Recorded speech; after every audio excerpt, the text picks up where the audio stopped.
오늘 말씀도 지난주에 이어서 구약성경 다니엘서입니다. 다니엘서 2장,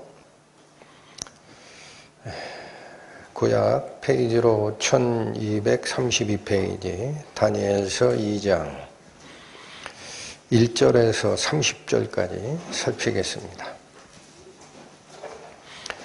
느부갓네살이 위에 있은 지 2년에 꿈을 꾸고 그로 인하여 마음이 번민하여 잠을 이루지 못한지라.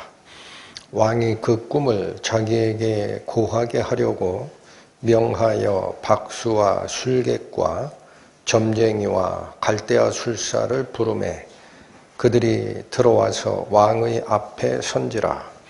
왕이 그들에게 이르되 내가 꿈을 꾸고 그 꿈을 알고자 하여 마음이 번민하도다. 갈대아 술사들이 아람 방언으로 왕에게 말하되 왕이여 만세 술을 하옵소서. 왕은 그 꿈을 종들에게 이르시면 우리가 해석하여 드리겠나이다. 왕이 갈대아 술사에게 대답하여 가로되 내가 명령을 내렸나니 너희가 만일 꿈과 그 해석을 나로 알게 하지 아니하면 너희 몸을 쪼갤 것이며 너희 집으로 걸음터를 삼을 것이요 너희가 만일 꿈과 그 해석을 보이면 너희가 선물과 상과 큰 영광을 내게서 얻으리라. 그런즉 꿈과 그 해석을 내게 보이라. 그들이 다시 대답하여 가로되 청컨대 왕은 꿈을 종들에게 이르소서. 그리하시면 우리가 해석하여 드리겠나이다. 왕이 대답하여 가로되 내가 분명히 아노라.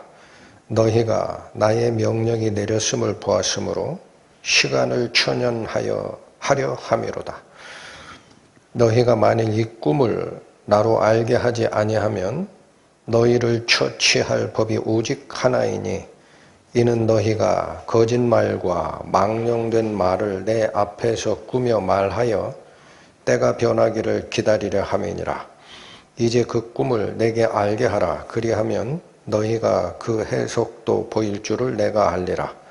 갈대아 술사들이 왕 앞에 대답하여 가로되 세상에는 왕의 그 일을 보일 자가 하나도 없으므로 크고 권력 있는 왕이 이런 것으로 박수에게나 술객에게나 갈대아 술사에게 물은 자가 절대로 있지 아니하였나이다. 왕의 물으신 것은 희한한 일이라. 육체와 함께 거하지 아니하는 신들 외에는 왕 앞에 그것을 보일 자가 없나이다 한지라. 왕이 이로 인하여 진노하고 통분하여 바벨론 모든 박사를 다 멸하라 명하니라. 왕의 명령이 내림에 박사들은 죽게 되었고 다니엘과 그 동무도 죽이려고 찾았더라. 왕의 시위대 장관 아리옥이 바벨론 박사들을 죽이러 나가매 다니엘이 명철하고 슬기로운 말로 왕의 장관 아리옥에게 물어 가로되 왕의 명령이 어찌 그리 급하뇨? 아리옥이 그 일을 다니엘에게 고하매 다니엘이 들어가서 왕께 구하기를 기한하여 주시면 왕에게 그 해석을 보여드리겠다 하니라. 이에 다니엘이 자기 집으로 돌아가서 그 동무 하나냐와 미사엘과 아사레에게 그 일을 고하고 하늘에 계신 하나님이 이 은밀한 일에 대하여 긍휼히 여기사 자기 다니엘과 동무들이 바벨론의 다른 박사와 함께 죽임을 당치 않게 하시기를 그들로 구하게 하니라. 이에 이 은밀한 것이 밤에 이상으로 다니엘에게 나타나 보이매 다니엘이 하늘에 계신 하나님을 찬송하니라. 다니엘이 말하여 가로되 영원 무궁히 하나님의 이름을 찬송할 것은 지혜와 권능이 그에게 있음이로다. 그는 때와 기한을 변하시며 왕들을 폐하시고 왕들을 세우시며 지혜자에게 지혜를 주시고 지식자에게 총명을 주시는도다. 그는 깊고 은밀한 일을 나타내시고 어두운 데 있는 것을 아시며 또 빛이 그와 함께 있도다. 나의 열조의 하나님이여 주께서 이제 내게 지혜와 능력을 주시고 우리가 주께 구한 바 이 일을 내게 알게 하셨사오니 내가 주께 감사하고 주를 찬양하나이다. 곧 주께서 왕의 그 일을 내게 보이셨나이다 하니라. 이에 다니엘이 왕이 바벨론 박사들을 멸하라 명한 아리옥에게로 가서 이르매 그에게 이같이 이르되 바벨론 박사들을 멸하지 말고 나를 왕의 앞으로 인도하라. 그리하면 내가 그 해석을 왕께 보여드리리라. 이에 아리옥이 다니엘을 데리고 급히 왕의 앞에 들어가서 고하되 내가 사로잡혀온 유다 자손 중에서 한 사람을 얻었나이다. 그가 그 해석을 왕께 아시게 하리이다. 왕이 대답하여 벨드사살이라 이름한 다니엘에게 이르되 내가 얻은 꿈과 그 해석을 네가 능히 내게 알게 하겠느냐? 다니엘이 왕 앞에 대답하여 가로되 왕의 물으신 바 은밀한 것은 박사나 술객이나 박수나 점쟁이가 능히 왕께 보일 수 없으되 오직 은밀한 것을 나타내실 자는 하늘에 계신 하나님이시라. 그가 느부갓네살 왕에게 후일에 될 일을 알게 하셨나이다.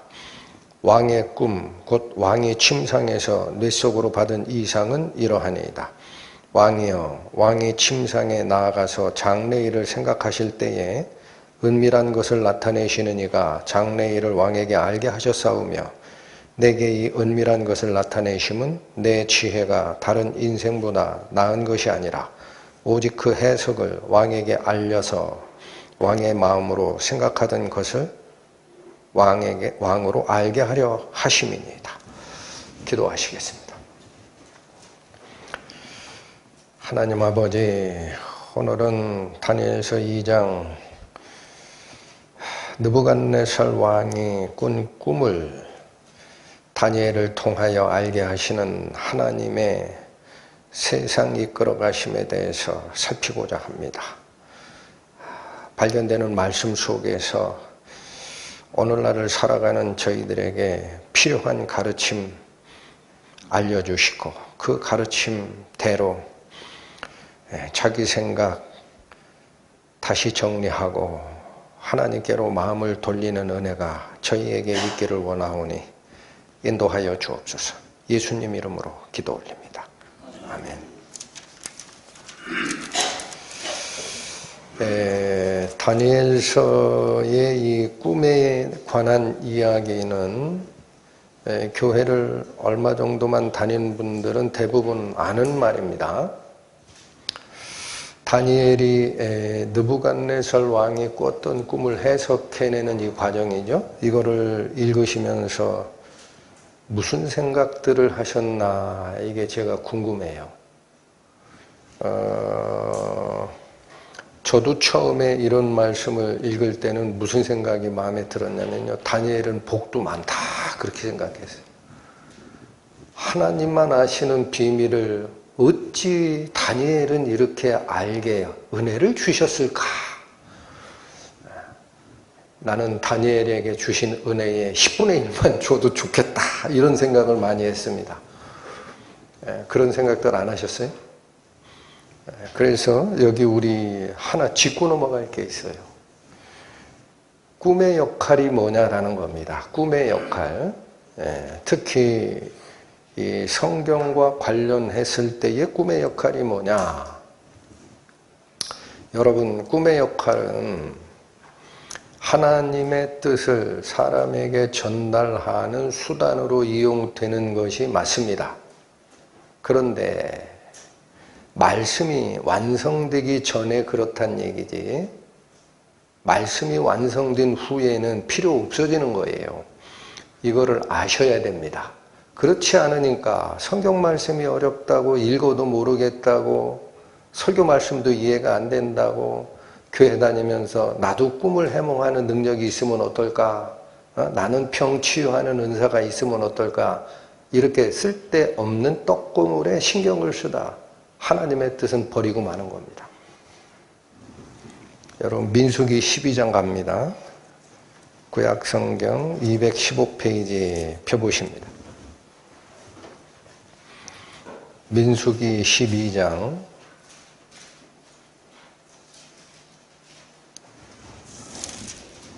6절에서 8절까지 말씀 보십니다. 민수기 12장 6절 이르시되 내 말을 들으라. 너희 중에 선지자가 있으면 나 여호와가 이상으로 나를 그에게 알리기도 하고 꿈으로 그와 말하기도 하거니와. 하나님이 하시는 말씀이에요. 선지자에게 환상으로 어떤 하나님의 뜻을 전달하기도 하고 꿈으로 전달하기도 한다라는 거예요. 그러니까 꿈을 꾸고 해몽하는 것이 하나님께 속한 수단이 될 수 있다는 겁니다. 그렇지만 7절 내 종 모세와는 그렇지 아니하니. 자, 하나님이 모세하고는 그런 방식으로 대화를 하지 않으신다라는 거예요. 그러면 뭐라 그래요? 그는 나의 온 집에 충성됨이라. 자, 하나님께서 가장 충성된 자에게는 대화 방식을 다른 방식을 쓰신다라는 거예요. 8절 그와는 내가 어떻게 말합니까? 대면하여 명백히 말합니다. 그래서 모세는 유일하게 하나님의 음성을 직접 들은 자입니다. 그리고 뒤에 나오는 말씀이 은밀한 말로 아니한다라고 하죠. 여기 은밀한이라는 이 말은 원어적 의미는요, 수수께끼 같은 모호한이라는 뜻이에요. 그래서 우리가 꿈으로 뭘 받았다, 환상으로 뭐를 받았다 그러면 그걸 해석해야 하나님의 뜻이 나오잖아요. 수수께끼 풀어내듯이. 그래서 여기 은밀한 말로 아니한다라는 이 표현은 위에 선지자에게 환상이나 꿈으로 대화한다라는 그 방법을 받은 말이에요. 이 말이. 수수께끼 풀어내듯이 그렇게 애매한 방식, 간접적 방식으로는 모세하고는 얘기를 안 한다라는 거예요. 그러니까 여러분 뭐가 더 하나님의 뜻을 이해하는데 직접적이고 은혜로운 거예요? 꿈이에요? 환상이에요? 아니면 말씀이에요? 말씀이죠. 그러니까 여러분 꿈을 우선시하는 이 행위가 저는 개인적으로 왜 자꾸 꿈과 병치유와 은사와 방언과 이런 것을 자꾸 쫓아갈까? 사람들이 하나님의 기록된 말씀을 이해하는 능력이 없기 때문에 그런 거예요. 그래서 다른 거라도 잡고 싶은 거예요. 여러분, 그래서 꿈을 우선시하면은요, 지금은 질문 하나 드릴게요. 지금은 말씀이 완성됐습니까? 안 됐습니까? 다 됐습니다. 요한계시록을 끝으로 딱 하나님이 족쇄를 걸어놨어요. 이것들 외에 더하지도 말고 빼지도 마라. 그렇죠? 완성이 됐어요. 그죠? 네. 그렇다면 말씀이 완성된 상태에서 꿈을 우선시하는 것은 뭐냐? 두 가지 위험이 있어요.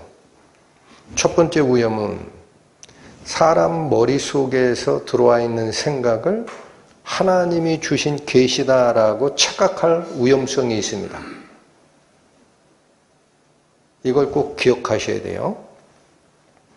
또 하나는 그러한 꿈과 해몽이 필요한 경우에, 제가 설교단상에서 말씀드릴 때 지금부터는 꿈과 환상은 하나님의 뜻을 계시하는 방법에서 없어졌습니다 라고 얘기하는 게 아니에요. 그게 남아있을 수 있어요. 왜 하나님이 그걸 피하신다라는 말씀을 하신 적이 없거든. 그런데 말씀이 완성된 다음에도 자꾸 꿈이나 환상을 우선시하는 그 일은, 여기 보십시오. 벼이삭이 올라옵니다. 처음에 벼이삭 안에 알곡이 있어요, 없어요? 농사 안 져보셔도 모르는구나. 껍데기만 올라와요, 벼이삭이. 그러고 나서 밑에서 빨아올리는 영양분이 이 벼이삭 안에 쭉 찹니다, 이렇게. 그래서 요게 연글기 전에 그거를 딱 찢어버리면 액체가 나와버려요. 쌀이 나오는 게 아니에요. 근데 이게 탁탁탁하게 굳어요. 그러면 벼이삭이 익은 거죠. 그때는 껍데기, 이걸 겨라고 합니다. 이걸 벗겨내고 안에 있는 쌀이라는 알곡만 우리가 먹는 거지. 그때 싸고 있던 겨가 필요해요? 필요치 않아요. 그러니까 그게 혹시 하나님의 뜻을 전달하는 환상과 꿈이었다 하더라도 자꾸 그 껍데기, 알곡을 싸고 있는 여기에 집중하는 것은요, 알곡을 모르기 때문에 자꾸 엉뚱한 데 가서 긁는 거예요. 보십시오. 예레미야 23장 보십시오. 구약성경 1088페이지 펴보십니다.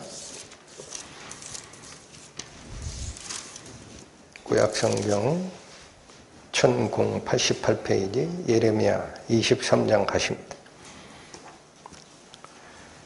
25절에서 28절 보겠습니다. 25절. 내 이름으로 거짓을 예언하는 선지자들의 말에, 자, 여기 누구를 거명하시죠? 네, 하나님 이름으로 거짓을 예언하는 자가 있다라는 거예요. 네, 그들의 말에 내가 몽사를 얻었다 함을 내가 들었노라. 자, 뭐냐면 내가 꿈으로 계시를 받았다라는 거예요. 몽사가 그 뜻이에요. 내가 하나님께 꿈을 꾸면서 계시를 받았다. 이걸 자꾸 얘기하는 자가 있어요. 그러면 이 자는 하나님께 실제로 꿈으로 계시를 받은 게 아닌데도 이렇게 얘기하는 거예요. 지금. 왜? 거짓을 예언한다라고 하니까. 그래서 26절, 거짓을 예언하는 선지자들이 언제까지 이 마음을 품겠느냐. 자꾸 꿈 가지고 하나님 계시를 받았다라고 얘기하는 마음을 왜 안 버리냐 이거예요. 그들은 그 마음에 간교한 것을 예언하느니라. 여러분, 하나님께 받은 거예요? 자기 마음속에 있는 거를 하나님께 받은 꿈에 의한 계시라고 자꾸 말하는 거예요? 후자죠. 그래서 이런 행태가 27절, 그들이 서로 꿈으로 계시를 받았다, 몽사를 말하니 그 생각인 즉슨 그들의 열조가 바알로 인하여 내 이름을 잊어버린 것 같이, 즉 하나님을 섬겨야 되는 이스라엘 조상들이 바알이라는 현실적 신을 쫓아가면서 하나님 이름을 잊어버린 것과 똑같이 그 뜻이에요. 그와 똑같이 내 백성으로 내 이름을 잊게 하려 함이라 이거예요. 하나님 말씀이 분명히 있는데 개인적으로 꿈으로 계시받았다라고 자꾸 지어낸 말을 하면 사람들이 하나님 말씀을 읽을까요? 나도 꿈 주세요 그럴까요? 그 하나님 말씀 잊어버리게 하는 거지. 자, 그래서 어떻게 나옵니까? 28절 선언하시는 거예요. 나 여호와가 말하노라. 몽사를 얻은 선지자는 몽사를 말하라.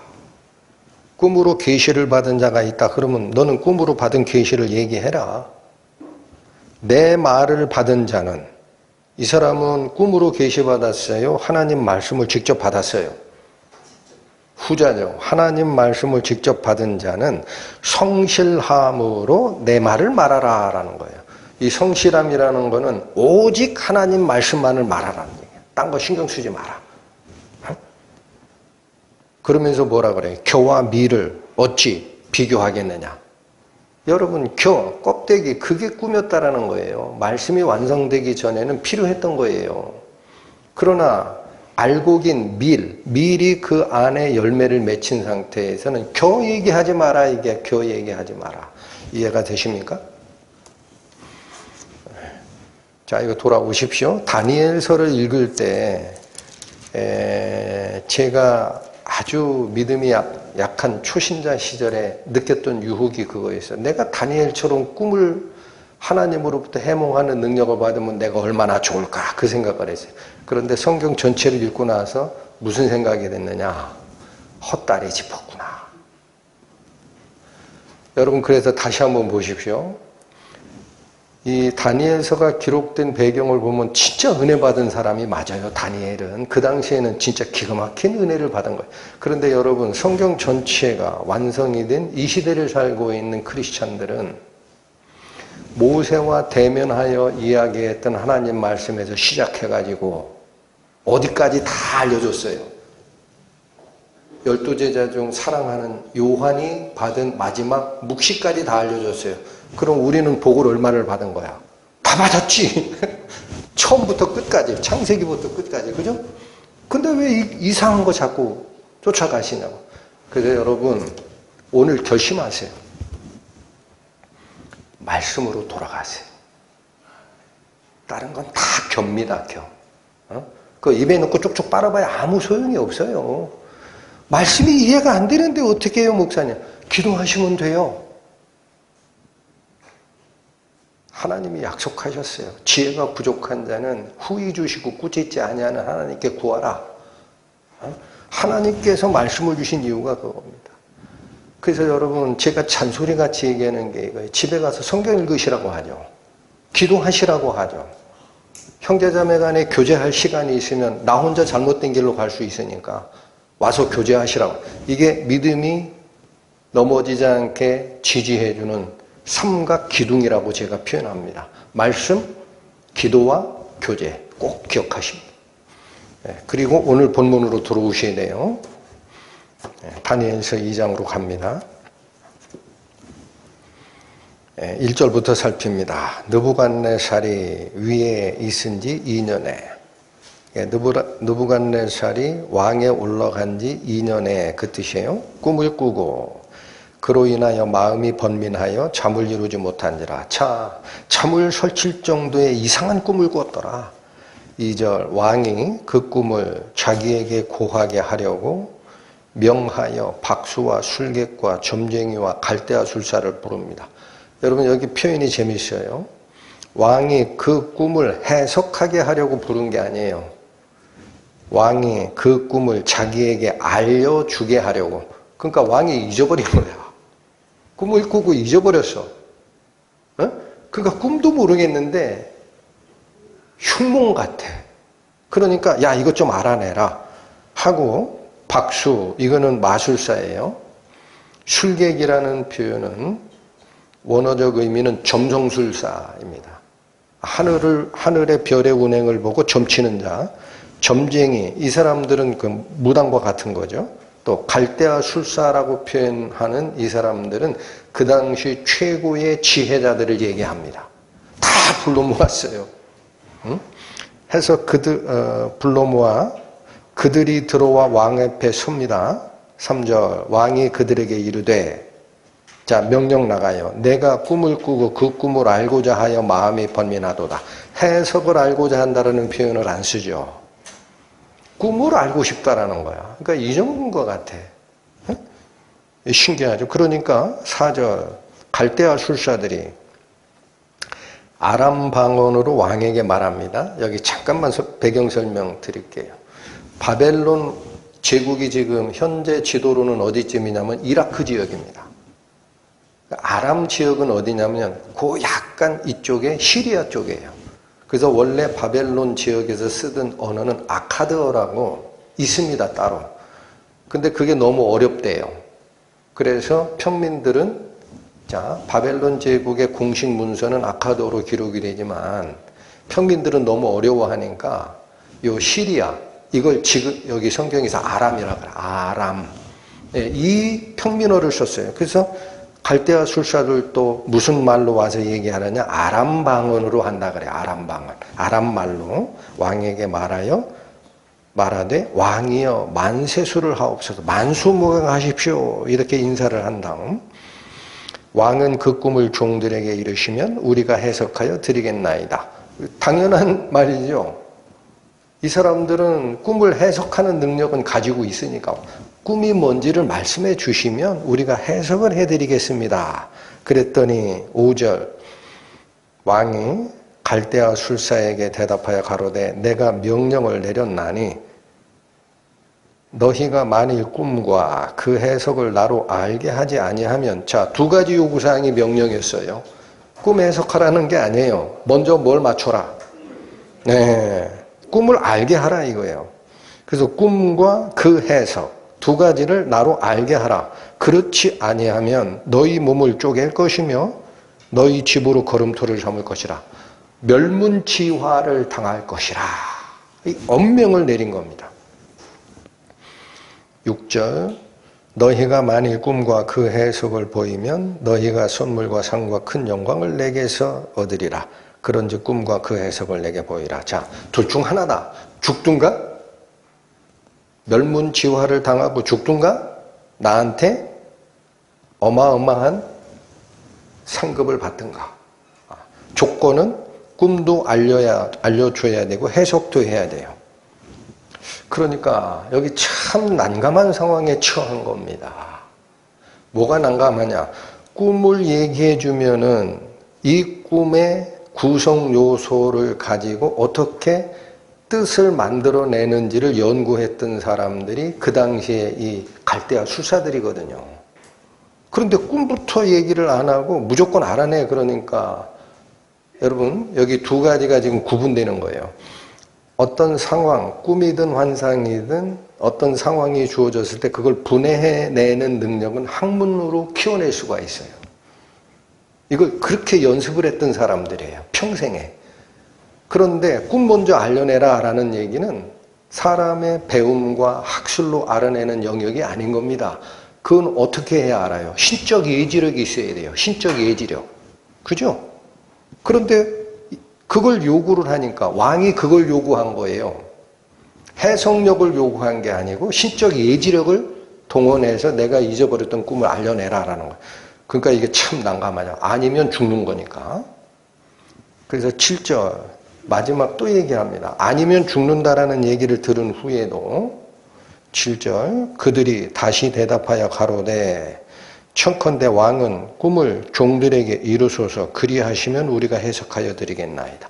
자, 이들의 답변이 뭐죠? 당시 바벨론 지혜자 그룹이라고 하겠습니다. 지혜자. 그래서 그게 점성술사가 됐든 천문학자가 됐든 여기 성경 읽으시다 보면 박사라는 말이 나와요. 도 같은 사람들이에요. 천문학에.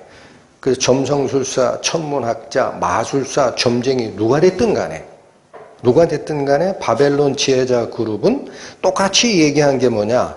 우리는 주어진 꿈을 얘기했을 때 거기에 따른 맞춤형 답변만을 연구한 사람들이요라는 거예요. 그거 말고는 우리는 모른다. 그죠? 7절 보세요. 그들이 다시 대답하여 가로되 청컨대 왕은 꿈을 종들에게 이루소서 그리 하시면 우리가 뭐 해드리겠다? 네, 해석은 우리가 배웠다. 아, 근데 사람 머릿속에서 일어났던 꿈을 어떻게 아느냐? 큰일 났죠? 왕이 명령을 취소하지 않는 한은 이들은 죽음밖에 없어요. 근데 왕이 단호합니다. 8절, 9절 보면 죽이라 그래요. 8절 보세요. 왕이 대답하여 가로되 내가 분명히 아노라 너희가 나의 명령이 내렸음을 보았으므로 시간을 초년하려 함이라. 시간 끌기 들어가지 말란 얘기예요. 내 명령을 취소할 것 같냐? 시간 끌기 하지 마. 9절 너희가 만일 이 꿈을 나로 알게 하지 아니하면 너희를 처치할 법이 오직 하나이다 라는 거예요. 그 뭐예요? 멸문지화를 당할 거다. 너도 죽고 네 집안도 전체를 죽일 거야. 아, 왜 이렇게 강하죠? 이유가 나오죠. 이는 바벨론 왕이 이렇게 강한 이유가 이겁니다.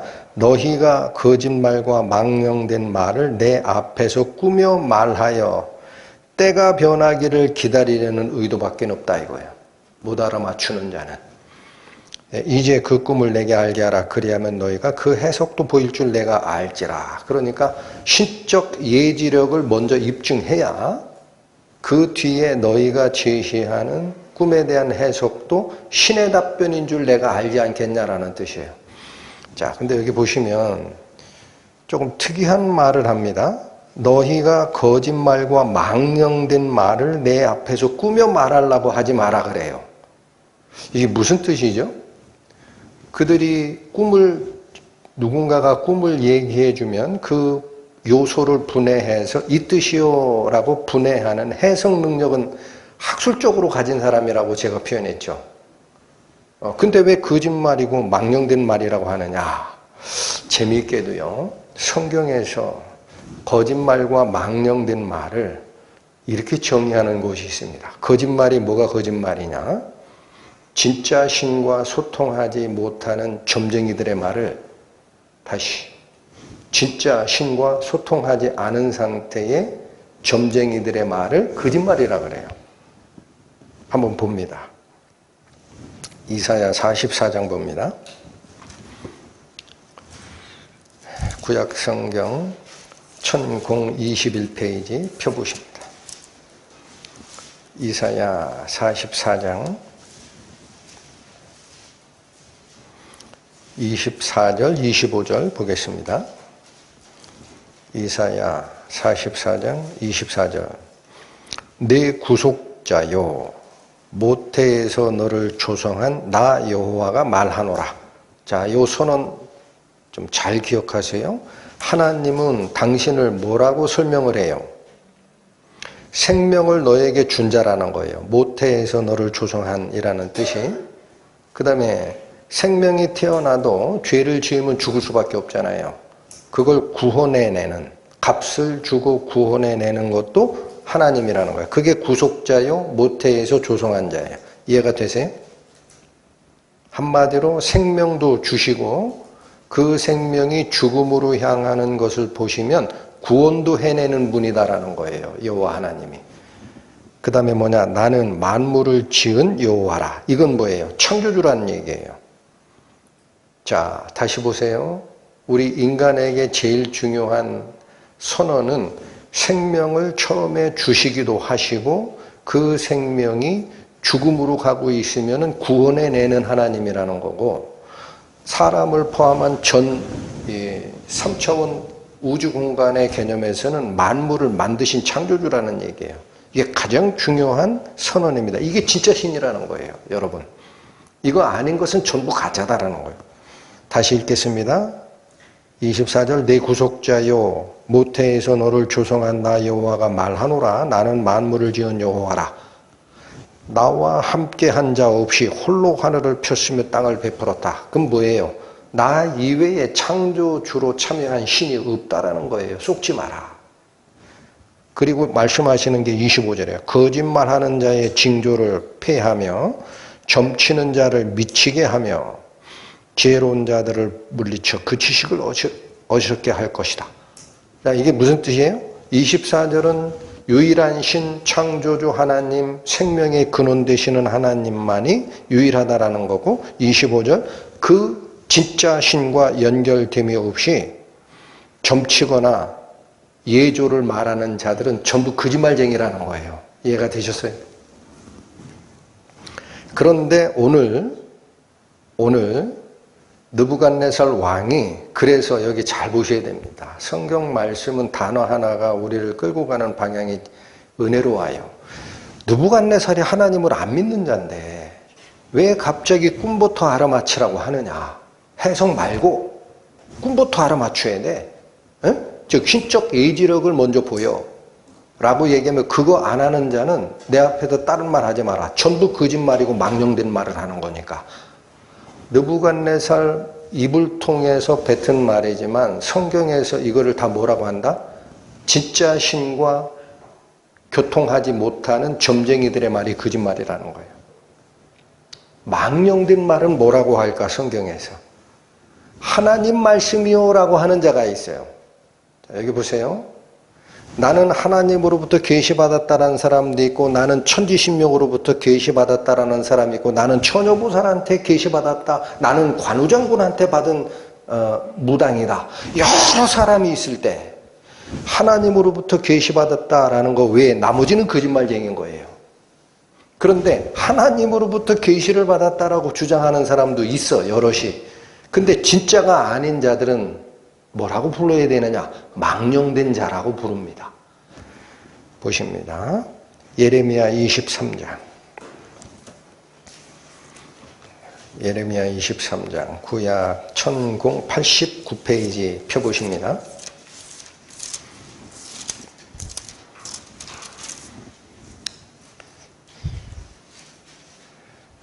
(34절) 보십니다.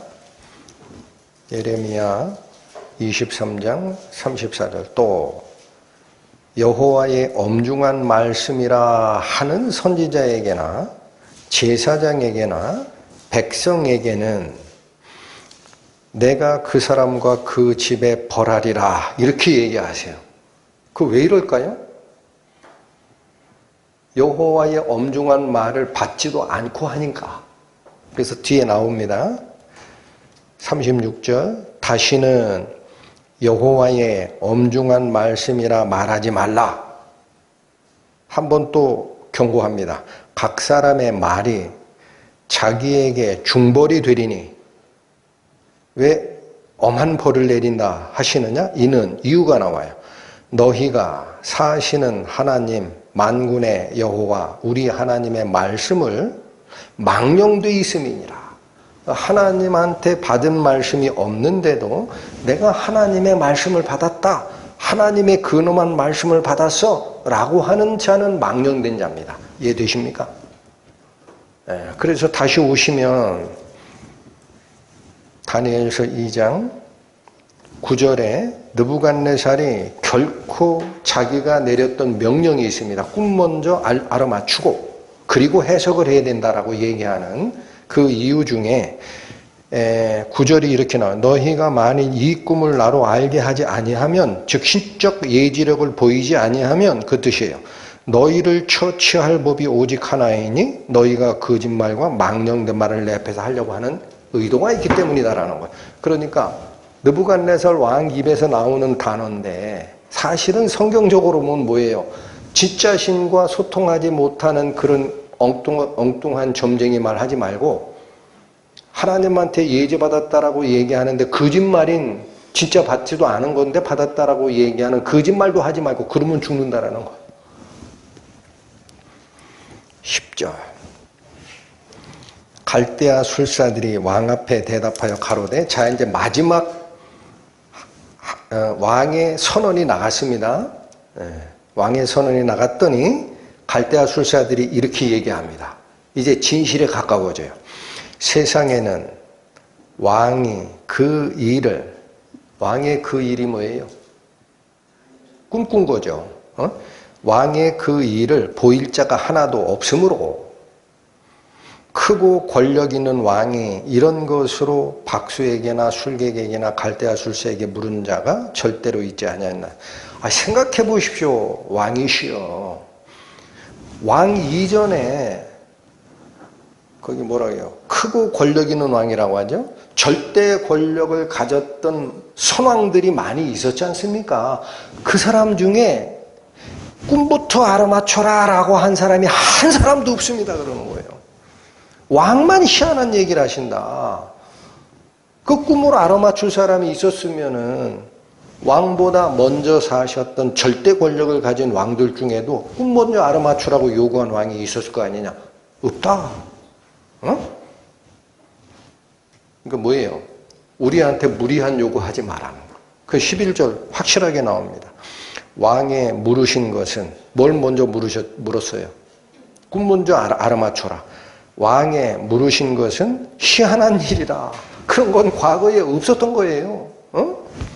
희한한이 그때 우리말의 원어적어입니까? 희소한. 그런 건 있을 수 없었던 일이다. 그럼 뭐라고 그래요? 육체와 함께 거하지 아니하는 신들 외에는 왕 앞에 그것을 보일 자가 없나이다. 그러니까 신적 예지력을 가진 자 외에는 알 방법이 없는 것을 왕께서 우리에게 지금 묻고 계신다라는 거예요. 그 말은 무슨 뜻이에요? 이 앞에 선 모든 갈대아 지혜자 그룹들은 신적 예지력 없다는 얘기예요. 신적 예지력 없다. 우리는 그런 거는 없다. 12절 14절 왕이 실제로 처형 명령을 집행해버립니다. 아주 단호합니다. 12절 왕이 이로 인하여 진노하고 통분하여 바벨론 모든 박사를 다 멸하라 명하니라. 자, 여기서는 박사라고 하죠. 그 지혜자 그룹이에요. 지혜자 그룹. 그냥 점쟁이들이 아니에요. 점성술가, 천문학자, 모든 걸 능통했던 그런 사람들입니다. 다 죽이라. 그러니까 13절 왕의 명령이 내림에 박사들은 죽게 되었고 다니엘과 그 동무도 죽이려고 찾았더라. 다니엘과 그 세 친구, 이 사람들도 느부갓네살 왕의 조언해주는 그 박사 그룹이 되거든. 다 죽는 거예요. 14절 왕의 시위대 장관 아리옥이 바벨론 박사들을 죽이러 나가매. 자, 이게 실행하러 나가죠. 다니엘이 명철하고 슬기로운 말로 왕의 장관 아리옥에게 물어가로되, 여러분 시위대 장관이라는 건 친위대입니다. 친위대. 친위부대. 딱 왕 명령만 받아서 집행하는, 다른 명령 안 들어요. 그 아리옥에게 14절 다시 봅니다. 왕의 시위대 장관 아리옥이 바벨론 박사들을 죽이러 나가매 다니엘이 명철하고 슬기로운 말로 왕의 장관 아리옥에 물어가로되, 왕의 명령이 어찌 그리 급하뇨? 자, 일단 뭐를 지적했어요? 너무 성급하게 하지 마라. 그렇다고 싹 죽이면 어떻게 하냐 이거요. 너무 급하다 이거야. 그 다음에 뭐라 그래? 아리옥이 그 일을 다니엘에게 구합니다. 왜 이렇게 급하게 처형하라고 한 이유를 친절하게 알려줘요. 시위대 장관이. 그땐 다 얘기를 들었죠. 그러니까 16절 다니엘이 들어가서 왕께 구하기를, 기한하여 주시면 왕에게 그 해석을 보여드리겠나이다 하니라. 시간을 좀 주시면 그 뜻이에요. 시간을 조금 주시면 그 뜻을 해석해 드리겠습니다 라고 얘기합니다. 바벨론 박사들과 다니엘이 했던 말이 차이가 나는 게 있어요. 바벨론 박사들은 하나님 이외에는 모르는 걸 묻습니다 라고, 우리는 못합니다 하고 두 손 든 거예요. 다니엘은 어떻게 한 거예요? 시간을 조금 내주시면 그 해석을 보여드리겠나이다. 그 말은 무슨 뜻이에요? 신적 예지력을 통해서 알려주겠습니다 라는 뜻이. 다니엘이 왜 이렇게 가능하다라고 답변했을까요? 하나님의 은혜가 기다리는 것을 알기 때문에 그렇습니다. 자기 능력으로 알아내는 게 아니에요. 그래 놓고 17절 맨 먼저 하는 행동이 있습니다. 이에 다니엘이 자기 집으로 돌아가서 그 동무 하나냐와 미사엘과 아세레에게 그 일을 고하고, 하늘에 계신 하나님이 이 은밀한 일에 대하여 긍휼히 여기사 자기 다니엘과 동무들이 바벨론의 다른 박사와 함께 죽임을 당치 않게 하시기를 그들로 구하게 하니라. 자, 다니엘이 해석해 드릴 거니까 시간을 좀 벌어 주십시오. 이렇게 부탁을 하고, 첫 번째 한 일이 뭡니까? 공부했어요? 그런 거 안 해요. 뭘 해요? 기도합니다. 이게 무슨 뜻일까요? 하나님의 뜻이 다니엘과 그 친구들을 통해 내려오기 전에는 해석이 안 되거든. 꿈도 모르거든. 그러니까 어디에다가 부탁드리는 거예요? 하나님께 드리는 거예요. 그 첫 번째 한 일이 기도입니다. 제가 오늘 이 말씀을 준비하다가 이 시대를 살고 있는 우리들은 우리가 살아가는 환경도 세상 끝을 향하여 가고 수많은 유혹이 같이 혼재되어 있어요. 그럴 때 하나님의 뜻을 정확하게 구하기 위해서는 반드시 기도해야 된다. 이 말씀을 드리면서 오고 있으나 진짜 기도하시는지는 모르겠어요. 매일 하셔야 된다 그랬어요. 매일. 그래서 여기 은혜가 있습니다. 마태복음 18장 한번 보시면 신약 30페이지 예수께서 약속하신 게 있어요. 여러분 앞에서 말씀 전하는 제 말은 안 믿어도 돼요. 그 사람 말이니까 틀릴 수 있어요. 그런데 예수께서 약속하신 말씀이면 믿어도 돼요? 안 믿어도 돼요? 믿을까 말까? 그러면 아직 믿음이 없는 분이에요. 마태복음 18장 19절 보십니다. 18절로부터 보겠습니다. 18절 진실로 너희에게 이르노니 무엇이든지 너희가 땅에서 매면 하늘에서도 매일 것이요 무엇이든지 땅에서 풀면 하늘에서도 풀리리라. 여러분 이 말씀의 전제 조건을 잘 생각을 해 주십시오. 지금 하늘에서 묶여 있는 거예요. 땅에서 매여 있으면 하늘에서 매여 있는 상태예요. 땅에서 풀어야 하늘에서 풀려요. 그죠? 이게 연동돼 있어요.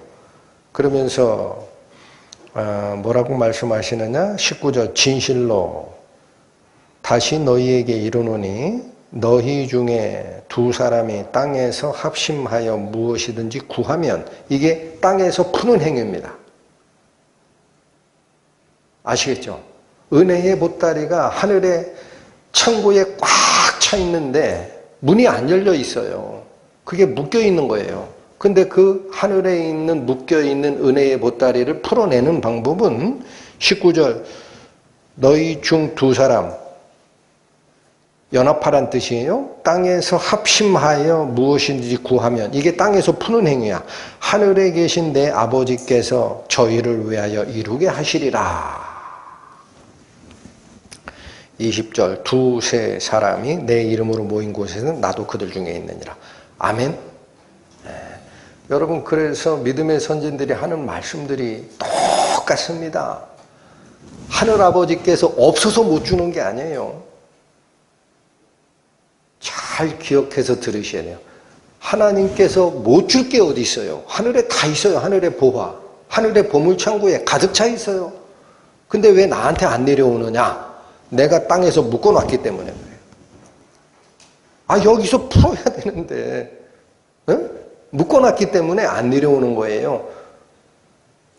그런데 어느 분은 그래요. 아니 구하라 그래서 구했더니 안 주시대. 네, 여러분 예수께서 다른 말씀을 또 하신 게 있죠. 뭐라 그랬어요?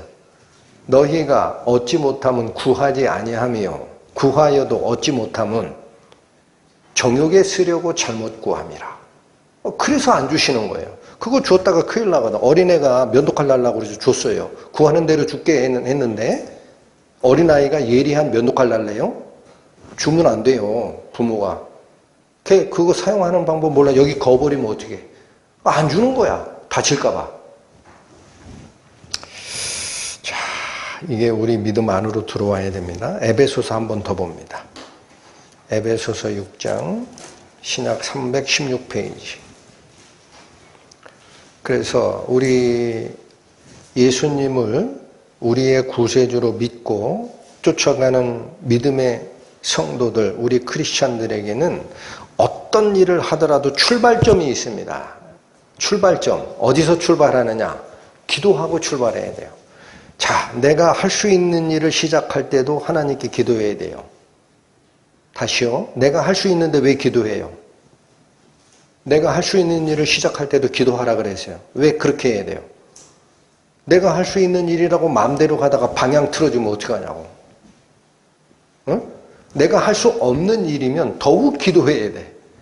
그래서 여기 보시면 모든 일의 시작이 기도입니다. 에베소서 6장 18절 보십니다. 에베소서 6장 18절 모든 기도와 간구로 하되. 여러분 출발점이 어디예요?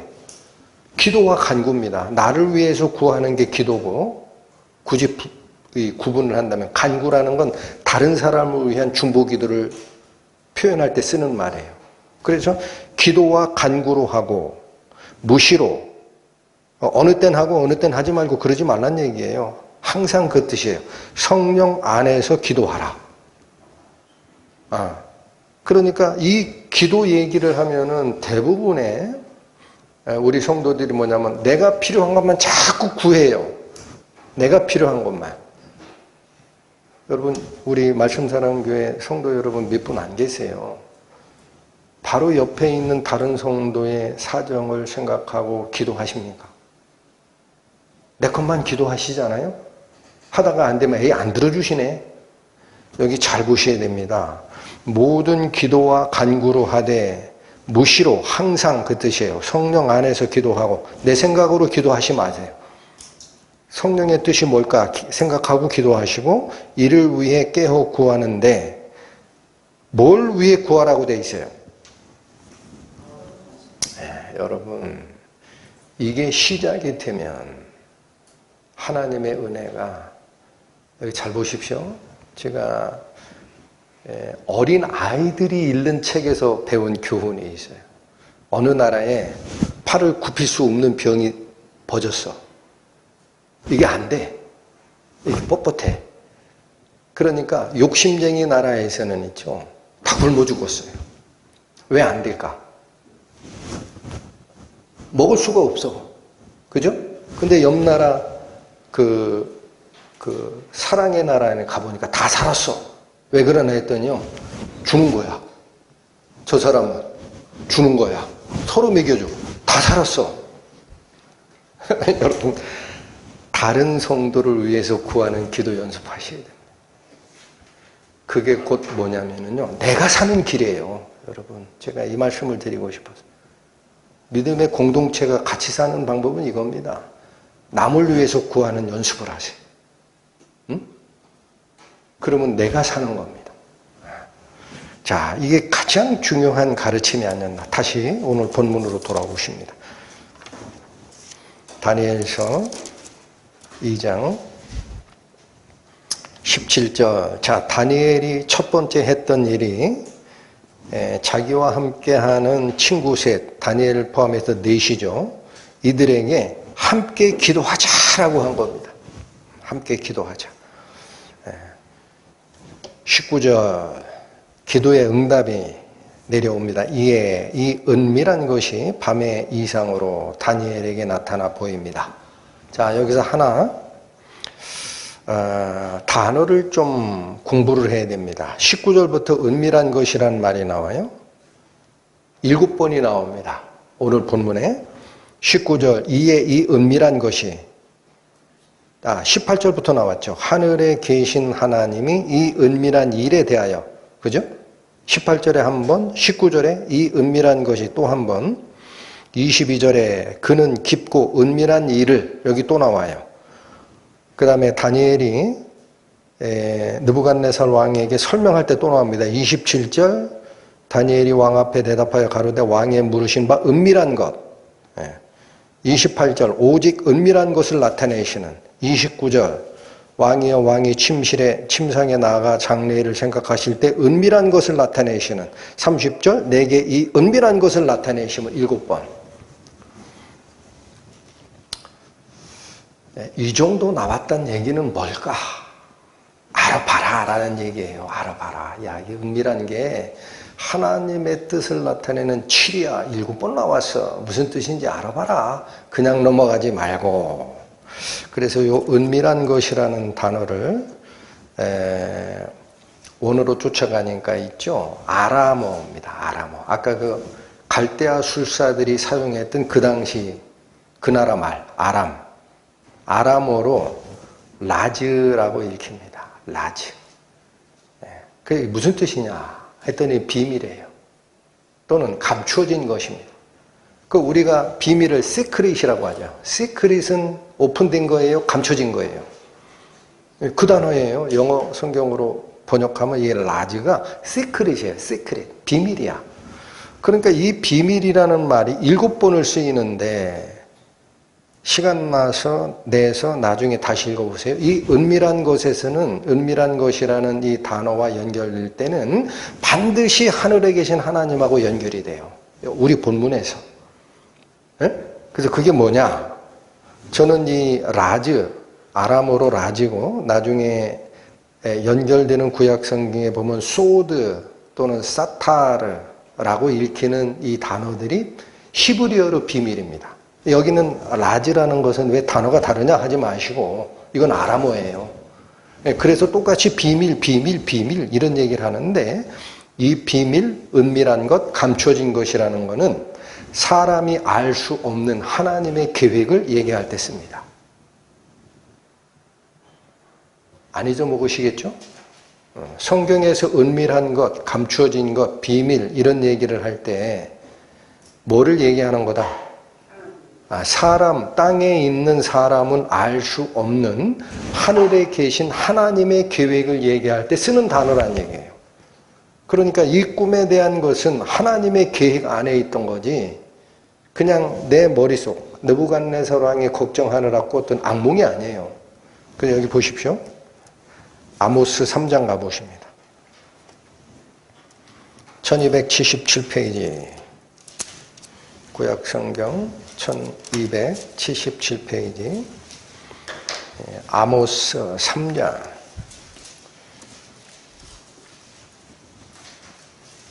7절.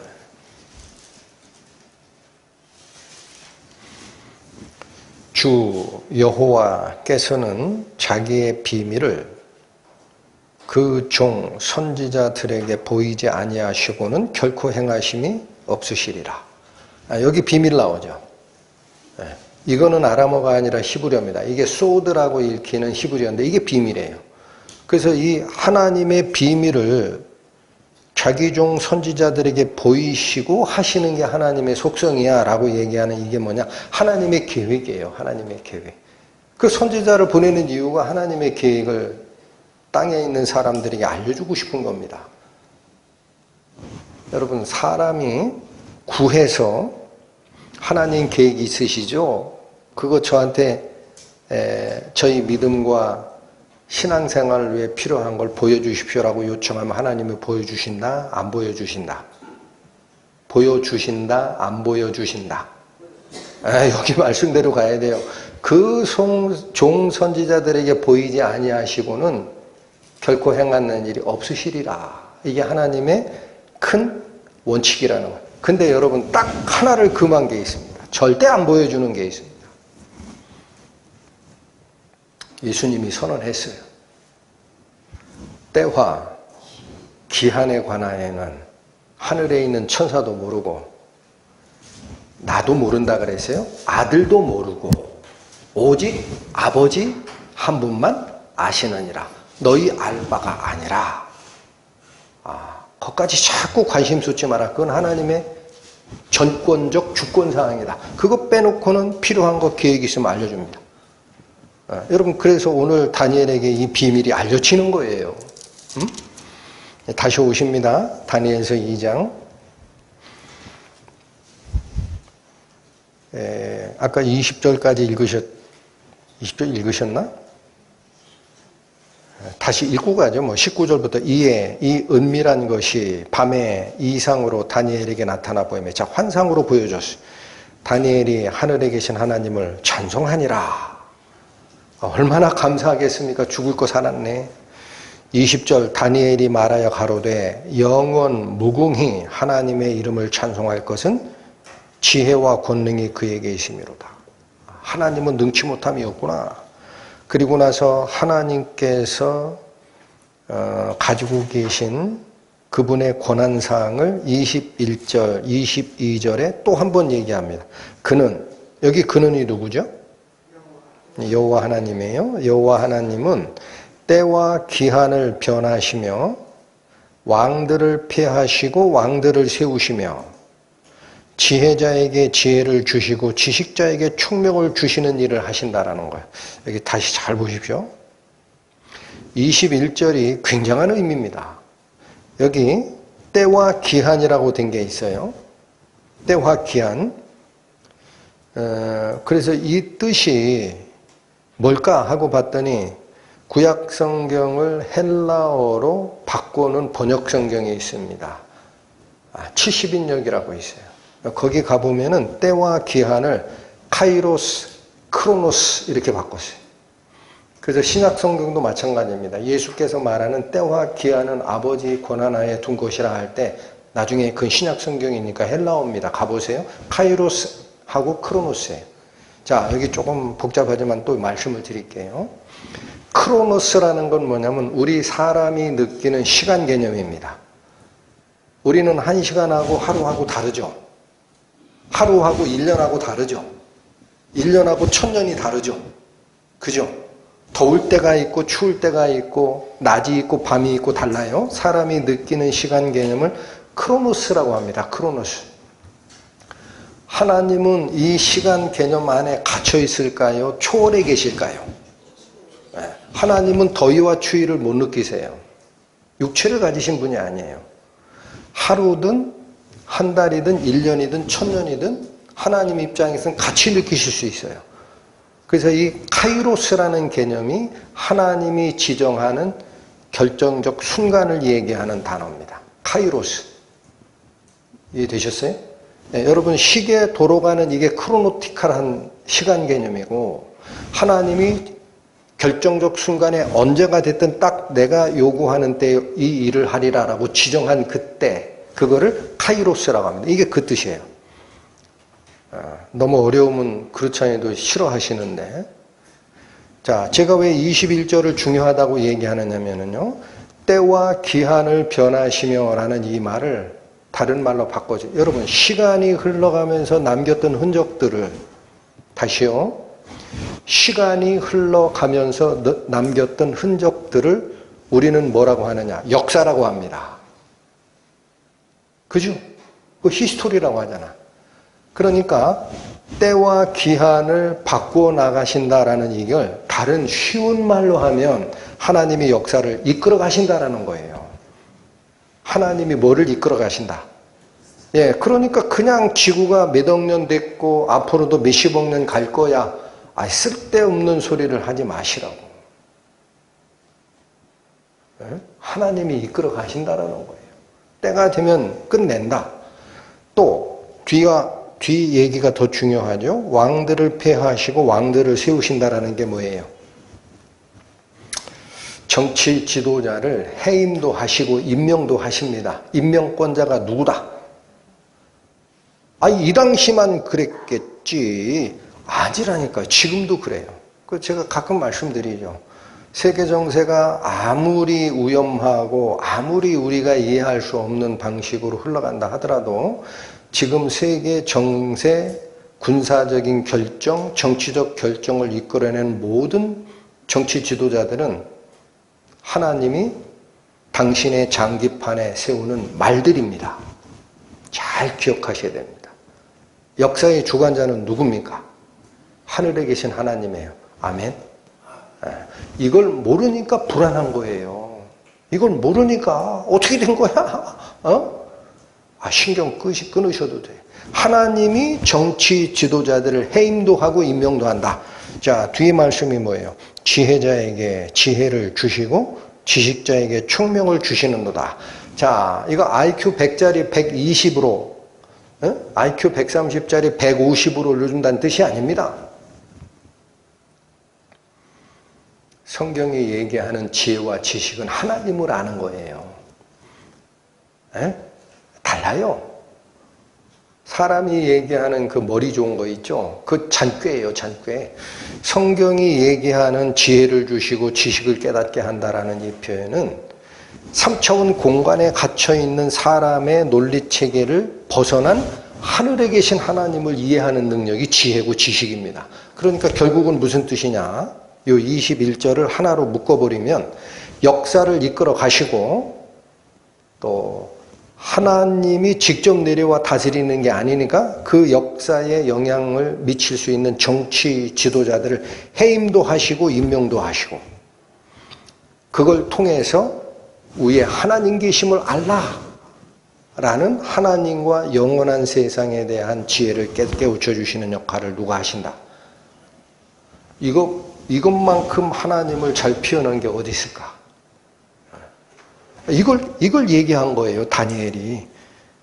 그래서 뭐냐, 이 일을 하시는 하나님이시기 때문에 22절, 그는 깊고 은밀한 일을 드러내시고 어두운 데 있는 것을 아시고 또 빛이 그와 함께 있기 때문에 갈대아 술사, 사람들의 학문으로 단련된 모든 박사들이 알 수 없었던 그것을 하나님이 나에게 열어주셨구나라는 뜻입니다.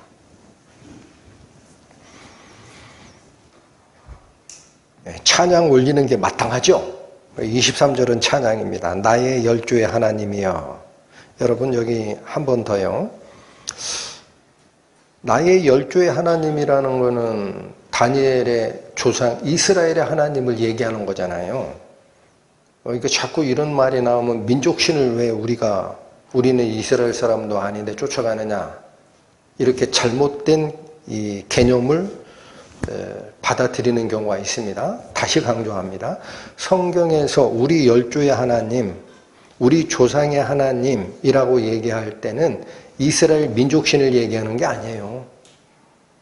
어디서 출발하는 거냐? 아브라함에서 출발하는 거예요. 아브라함과 이삭과 야곱의 하나님. 모세한테도 그렇게 얘기했죠. 이스라엘 백성에게 가가지고 노예 생활에서 끌어내기 위해서 너를 세웠으니까 네 말을 들으라 하고 가라 그랬더니 모세가 뭐라고 그래? 가서 누가 보냈냐고 하면 뭐라고 얘기할까요? 부터 걱정하죠. 그때 처음 얘기하는 게 야곱의 아브라함의 하나님, 이삭의 하나님, 야곱의 하나님이 보내셨다. 그리고 나의 본질은 I am who I am. 나는 자존자다라고 전해라. 얘기하잖아. 그러면 그 아브라함, 이삭, 야곱이라는 것이 왜 중요하냐면 이스라엘의 혈족이라는 게 아니에요. 약속을 주시기 시작한 거예요. 약속. 그래서 여기 우리 열조의 하나님이라는 뜻은 약속을 주시고 약속에 맞춰서 은혜로 인도해 나가시는 하나님이라는 뜻이에요. 그 하나님을 찬양한 거예요.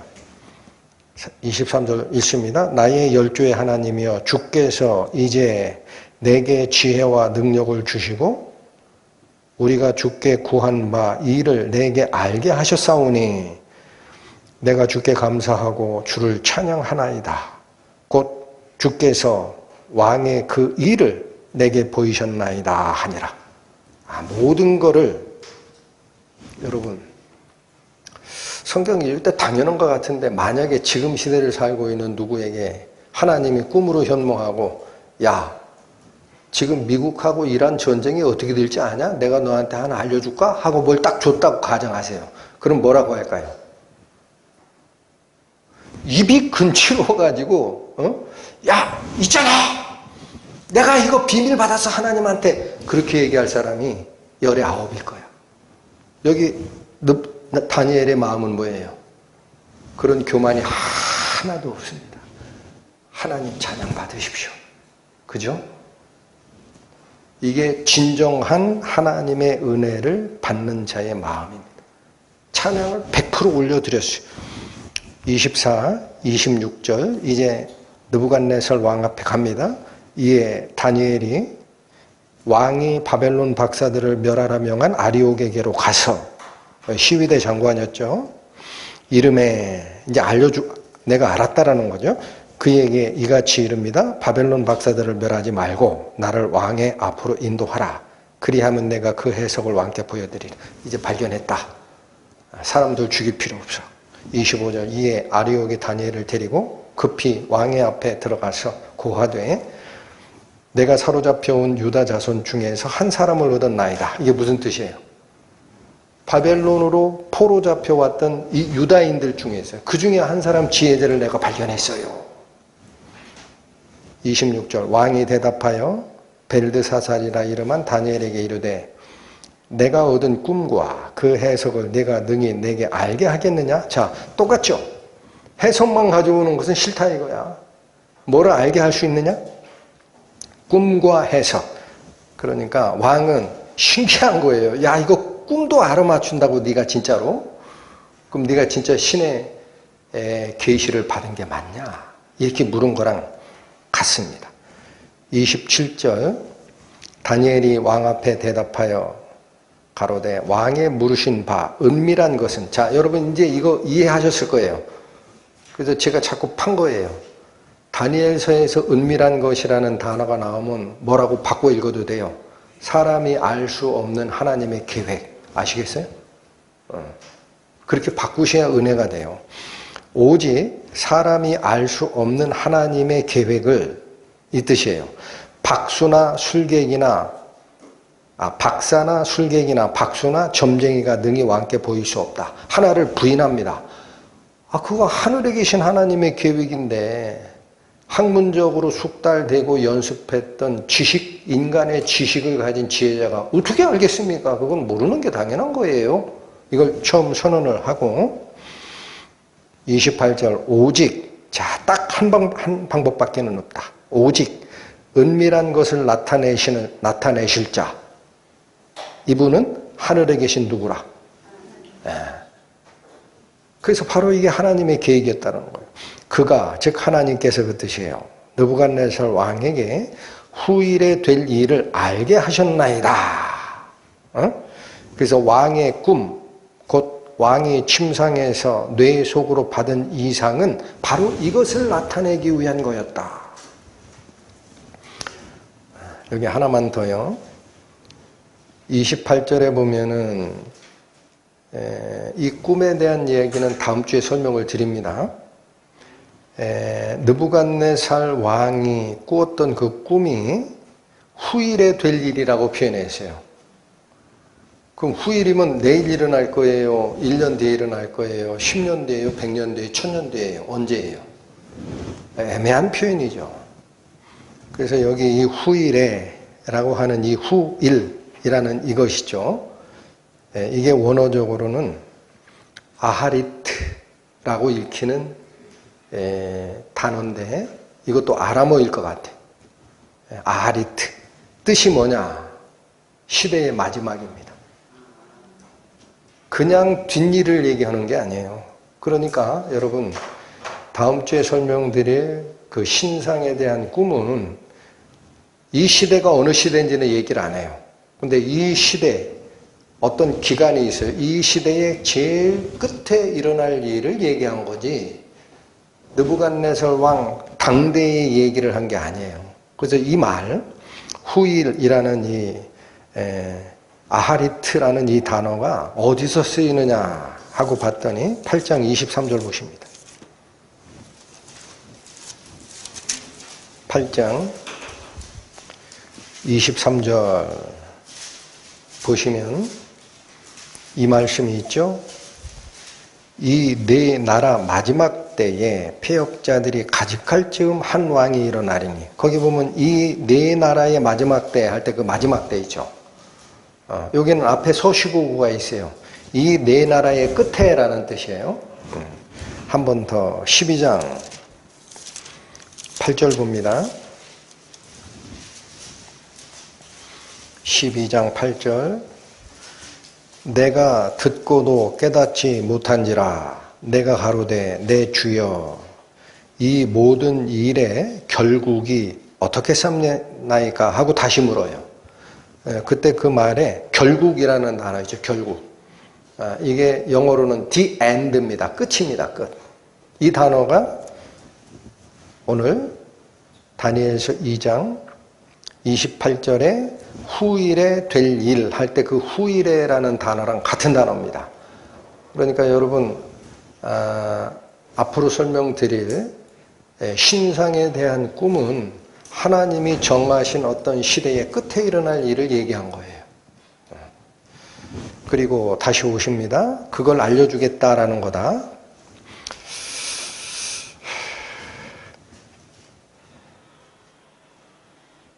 (28절) 다시 읽고 갑니다. 오직 은밀한 것, 즉 하나님의 계획을 이렇게 바꿔 읽으시는 게 좋다고 그랬어요. 나타내실 자는 하늘에 계신 하나님이시라. 그가 느부갓네살 왕에게 후일에 될 일을 알게 하셨나이다. 왕의 꿈, 곧 왕의 침상에서 뇌 속으로 받은 이상이 바로 이것이요. 하고 29절 왕이여 왕이 침상에 나아가서 장래 일을 생각하실 때에 은밀한 것을 나타내시는 이가 즉 하늘의 계획을 알려주시는 하나님이 그 뜻입니다. 장래 일을 왕에게 알게 하셨사오며 30절 내게 이 은밀한 것을 나타내심은 내 지혜가 다른 인생보다 나은 것이 아니라 오직 그 해석을 왕에게 알려서 왕의 마음으로 생각하던 것을 왕으로 알게 하려는 하나님의 뜻이었다라고 얘기를 합니다. 자, 여기 계속 28절부터 나오는 이 은밀한 것을 나타내실 자 하나님이시고 그 하나님께서 바벨론 제국의 왕인 느부갓네살에게 이걸 보여주길 원했다. 이런 얘기를 자꾸 하시잖아요. 왜 하나님만 이거를 알려주실 수 있느냐? 신명기 29장 갑니다. 구약성경 309페이지 가보십니다. 신명기 29장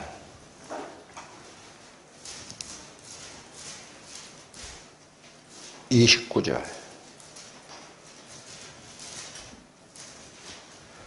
읽겠습니다. 오묘한 일은 우리 하나님 여호와께 속하였거니와 나타난 일은 영구히 우리와 우리 자손에게 속하였나니, 이 말이죠. 이 앞에 오묘한 일이라는 표현이 있죠. 예. 이 오묘한 일이라는 이 단어가 바로 감추어진 것, 은밀한 것, 비밀을 나타내는 히브리어입니다. 그러니까 제가 다시 한번 확인하고 싶었던 게 뭐냐면, 오늘 본문에서 꿈에 대한 거를 계시하고 알려줄 때 다니엘의 입에서 은밀한 것이라는 단어를 7번을 씁니다.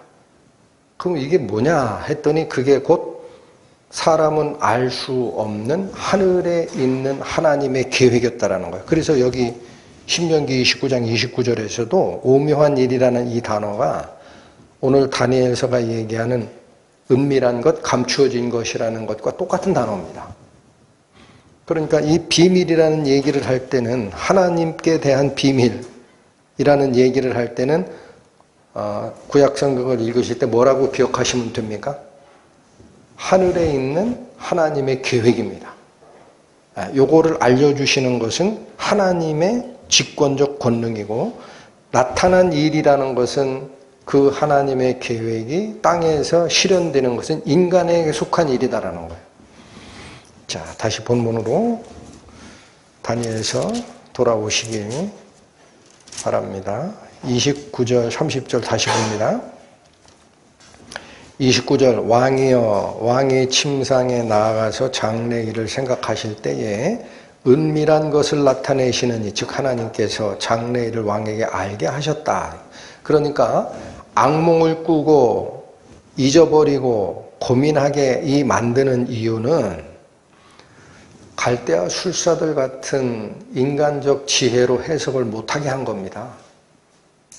그러면 엉뚱하게 해석해낼 수 있죠. 그러니까 아예 싹 막아버린 거예요, 하나님이. 그래 놓고 누구를 통해서 알려주고 싶은 거죠? 하나님의 계시를 받는 다니엘을 통해서 진짜 의미를 알려주고 싶어서 꿈을 잊어버리게 한 거예요. 그러니까 그거 흉몽이라고 생각하지 마시고 이건 하나님의 뜻이다라는 걸 기억하세요. 그게 29절인데 30절에 하나 더 저희가 생각할 게 있습니다. 내게 이 은밀한 것을 나타내시면, 자, 그 많은 사람 중에 왜 유일하게 다니엘에게만 알려줬냐, 이거죠. 내 지혜가 다른 인생보다 나은 것이 아니라, 자, 여기 잘 보셔야 돼요. 다니엘은 그 위대한 꿈의 해몽을 받았지만, 하나님으로부터 받았지만 그게 자기 지혜라 그래요, 아니라 그래요? 그래서 여러분, 하나님의 진짜 말씀을 깨달은 자들은 하나님 감사합니다 라고 하지, 나만큼 설교하는 사람이 있어봐? 나와봐. 그런 얘기 안 합니다. 끝도 없이 올라가면 하나님도 나한테 까불면 죽어, 이런 말이 나오는 거예요.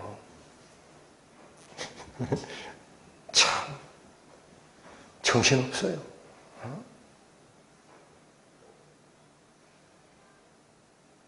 설교단상에서 어떻게 그런 얘기를 합니까? 모든 게 하나님이 하신 거지 나하고는 관계없어요. 그렇게 해야 돼요. 그런데 여기 하나 더 상고하고 싶은 게 이겁니다. 내게 이 은밀한 것을 나타내시면 내 지혜가 다른 인생보다 나은 것이 아니라, 그럼 왜 다니엘에게 알려줬을까? 자, 오직 그 해석을 왕에게 알려서 왕의 마음으로 생각하던 것을 왕으로 알게 하려고 나를 하나님이 선택하신 거다라는 거. 자, 여기서는 자기가 왜 선택됐다라는 말은 안 합니다. 내 지혜가 아니라 하나님이 알게 하는 과정에 자기는 수단이다라는 거예요. 여러분, 그래서 예수님 앞에서 회개를 외쳤던 세례 요한은 뭐라 그래요?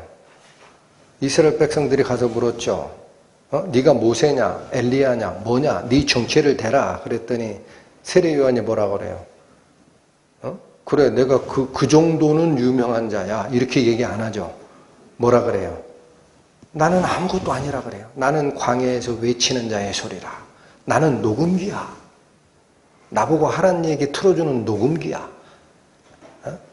나한테 뭐 이상한 걸 기대하지 마라. 나는 말씀을 전하는 게 임무야. 하고 죽잖아요. 그거랑 똑같아요. 근데 자, 왜 다니엘을 선택했을까? 하나님은 다니엘 말고도 세 사람 또 있어요. 다니엘과 친구들. 근데 왜 다니엘을 선택했죠? 지난주에 살피셨던 건데 1장 8절 한번 가봅니다. 이게 우리에게 주는 교훈인 것 같아요. 1장 8절 다니엘은 뜻을 정하여 왕의 진미와 그의 마시는 포도주로 자기를 더럽히지 아니하리라 결심합니다. 다니엘이 뭐를 정했어요?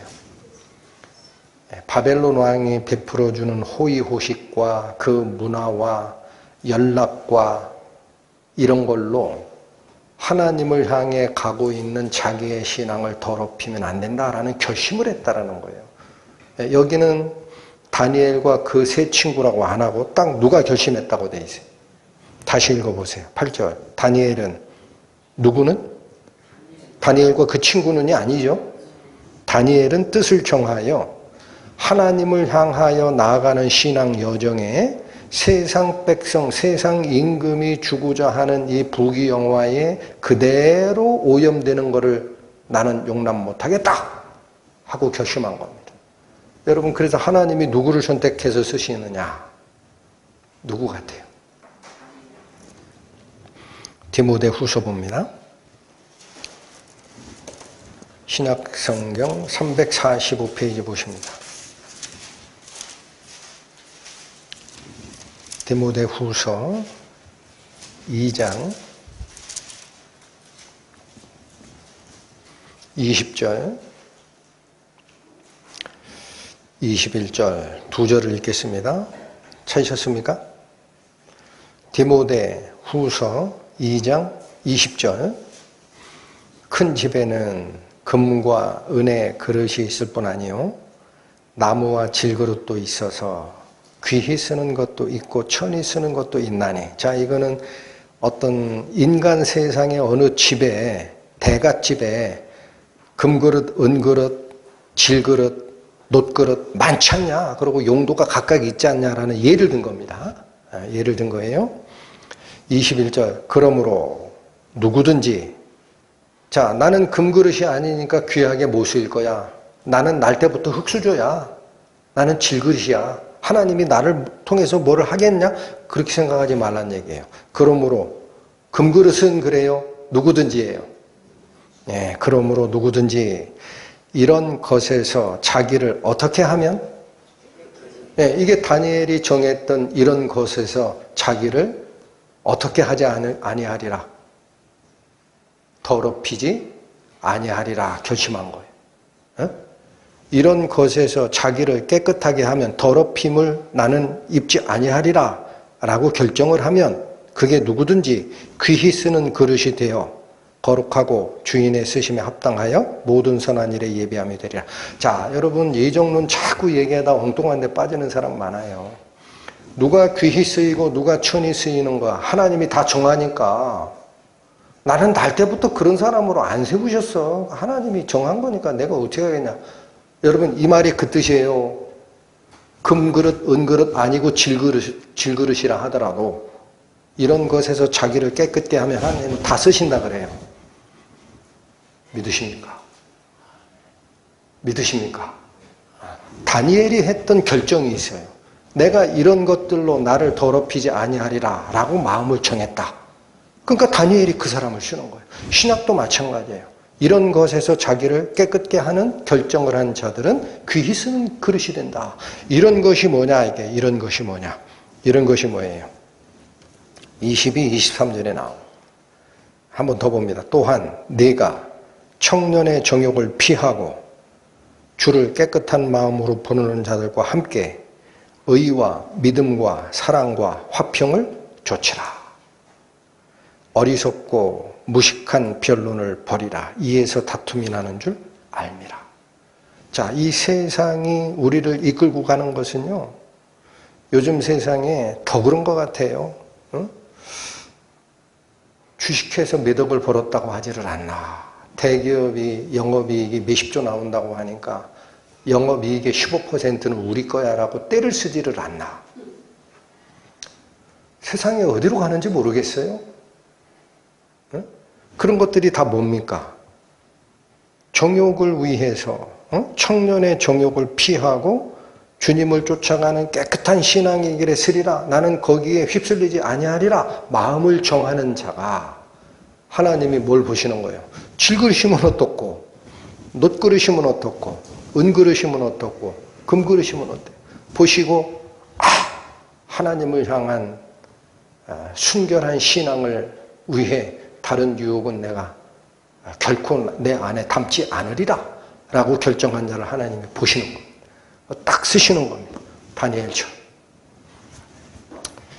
자, 이 혼탁한 세상에 우리를 향하여 주시고자 하는 가르침이 이 부분에서도 제일 밝게 빛나지 않나라는 생각을 했습니다. 기도하시고 마치겠습니다. 하나님 아버지 감사합니다. 하나님께서 세상 사람은 알 수 없으나 하늘에 간직한 당신의 거룩하신 계획을 이 땅에 알게 하시려 다니엘을 통해 역사하시는 그 과정 살폈습니다.